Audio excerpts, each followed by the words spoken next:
I'll be talking about change management. Again, a very hot topic in the sense that it is discussed a lot. People talk about it a lot.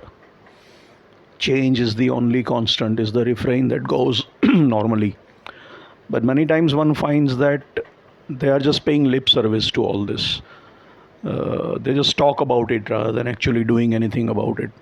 Or it happens very slowly. I mean, we do talk about the world is changing rapidly and all that, but it depends upon the scale at which from which you look at it. 5 or 10 years is nothing when it comes to the world or a nation, but when it comes to an individual, 5 or 10 years is a hell of a long time. So sometimes things can be painfully slow in changing. So there is a famous prayer about this. God, give me the courage to change what I can, the patience to accept what cannot be changed, and the wisdom to know the difference. Or slightly different wording used by different organizations like Alcoholics Anonymous and Asian Productivity Organizations, etc. It's a good thing, useful thing, slightly humorous also. Now, why change? Because the world is in flux, the world is changing all the time. Nature is change, life is change. Things are changing around you all the time, imperceptibly, slowly, fast, whatever. So you just have to change just to adapt, just to survive, or you will be left behind. So whether you like it or not, the world around you is changing. So to keep pace with it, you have to change. So it's as simple as that. One could call it reactive change. You change because you are reacting to the changes around you. The other way of looking at it is if you do proactive change, you are anticipating that this thing is going to happen and you change in advance, or you make change happen. You initiate the change process because you want to take benefits out of it. You don't wait for some things to change, you change them yourself, because that is going to put you in a leadership position or in a pioneering position or first mover advantage or whatever, and it helps you. So sometimes proactive change, being a pioneer, being the first mover, being the one to initiate things, can give you huge rewards. Depends, it is risky also. So there could be proactive change or reactive change, but change is inevitable because it happens. Whether you are also changing slowly, you like it or not, you know it or not, it is happening all around you. Then there is slow change or incremental change versus radical change. The Japanese have been known to prefer incremental change or kaizen, change in small steps. And Americans have generally preferred radical, drastic change like business process re-engineering or re-engineering, which is an example of major, drastic, radical, rapid change. There could be planned change or top-down change. And sometimes it has been said that when in a big company, you try to push things down from the top in a very structured plan change management effort, it may not work because there is resistance and whatever. Sometimes it is better to champion change in the sense that maybe there are people in the organization who are more willing to change and they start the thing, and you just have to champion them. You have to sort of fan the fire, like a fire in a jungle starts and it spreading like wildfire. So something starts in your organization, some positive change happens, you simply encourage it, you fan the flames and let it happen on its own. That may succeed more rather than doing a very structured, systematic top-down effort. There are, of course, whether somebody will do it or you will have to do it, whether it will always fail or not, no one can really say. It's very complex. Now, we generally talk about resistance to change. And there are various reasons why people resist change and all that, don't want to leave the comfort zone, they are used to the status quo and all that. I simply put it down to inertia. Like Newton said, A thing is in motion, it will stay in motion. If it is at rest, it will stay at rest unless you apply external force or stimulus. So I'm saying there could be emotional, mental inertia as well as physical inertia. So let us put it down to chalk it up to inertia. That so resistance to change, not always there will be resistance. Sometimes people would welcome it also. Whether it is change could be a welcome change, something they find it pleasant or something they find unwelcome. It is not that change is always painful or unwelcome. Some people have been asking for change, so they embrace it also. So it is not necessary. But so there could be resistance, there may not be resistance, it depends on the situation. How do you, and there is a very interesting example, a real thing, boiling frog phenomenon. I mean, this is about whether you know it or not, things are changing, and if you are careless and you don't pay attention to it, you will suffer.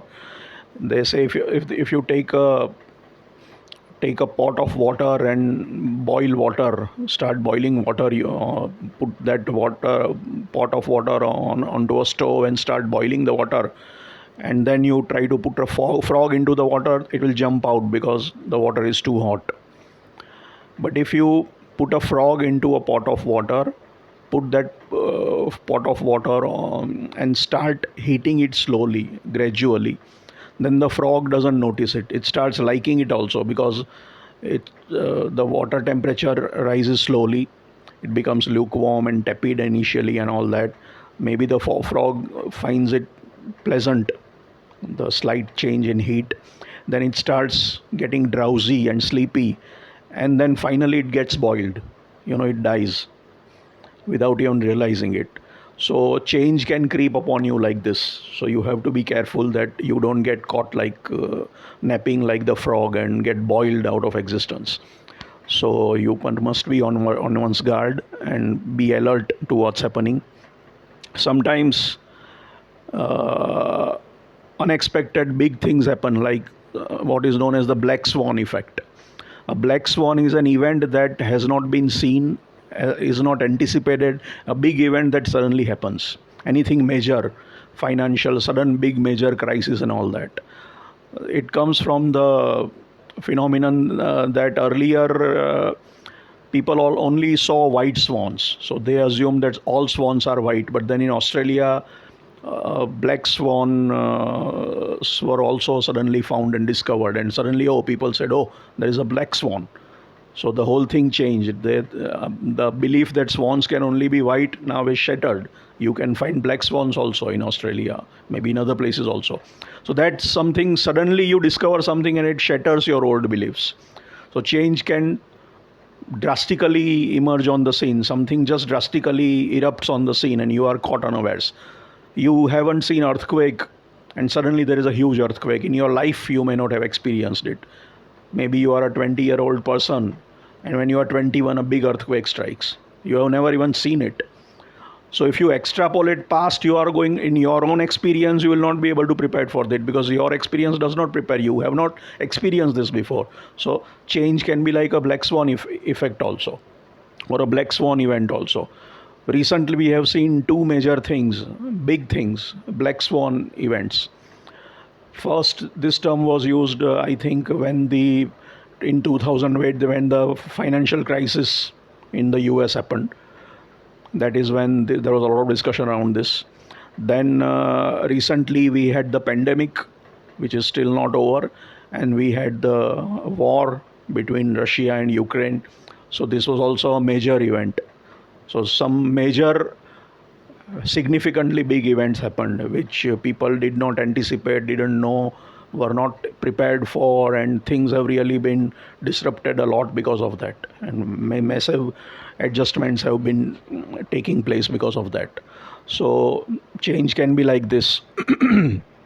Now, as I said, there could be proactive change or reactive change. There could be planned change or change that you champion. It happens spontaneously and you try to encourage it, and it spreads like wildfire and things get transformed. There can be gradual change or incremental change versus radical change. And people are resistant because of inertia or status quo or comfort zone or whatever you call it.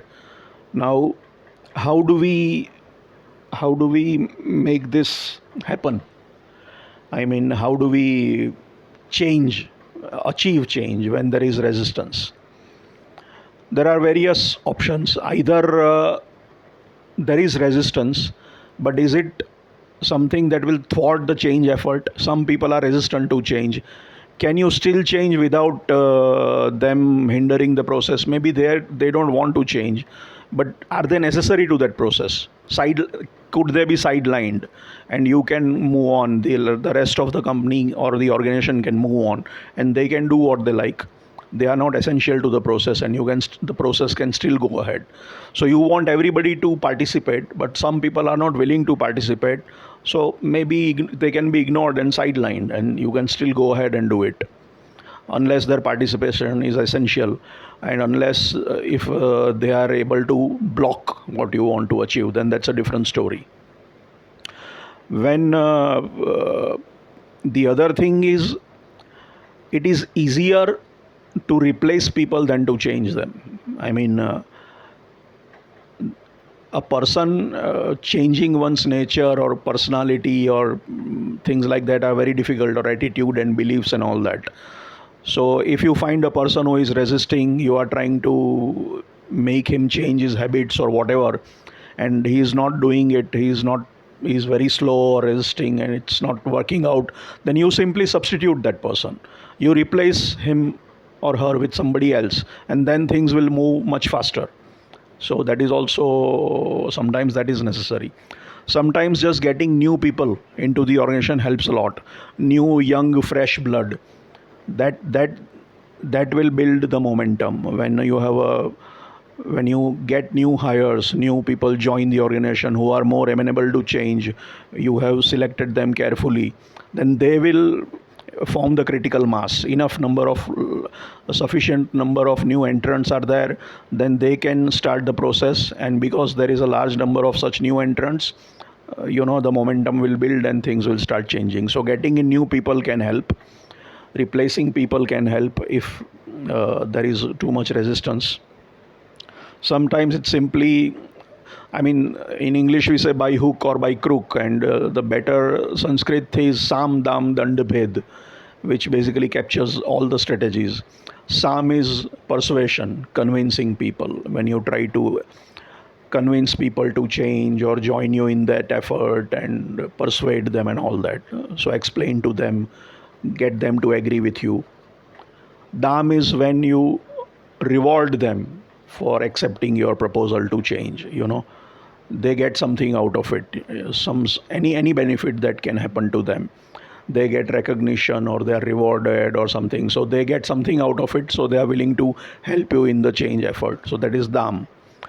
Dand is punishment or penalty or penalizing people. When there is resistance, that is a negative thing that you can do, the stick versus the carrot part.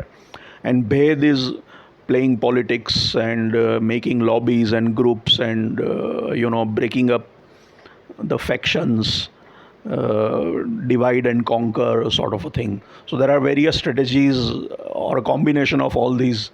These four are basically, I think, capture the entire spectrum or gamut of change management strategies.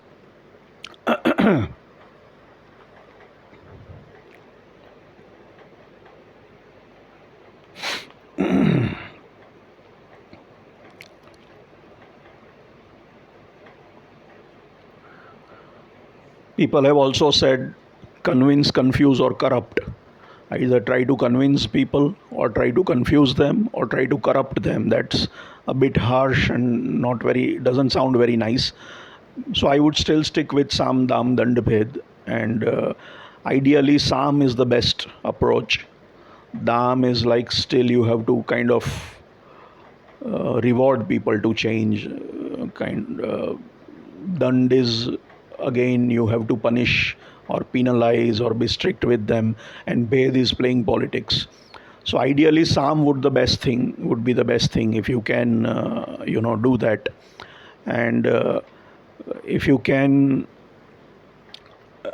make people join you rather than making them your enemies, your opponents, if you can somehow convince them to join you rather than they are resisting you because of something or the other, and if you understand why they are resisting, if you they can somehow see that it is more beneficial if they join them, then you are also helped along the way and they are also helped. So that is the best thing to do. If you can understand that resistance and all that, discuss and bargain and figure out some solutions.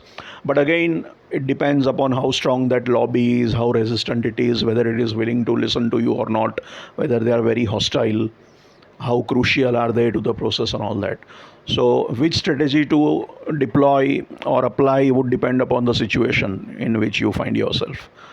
So change management is an extremely important thing, extremely necessary thing, very complex thing, and many times we see that generally what happens is people are unable to sustain these efforts.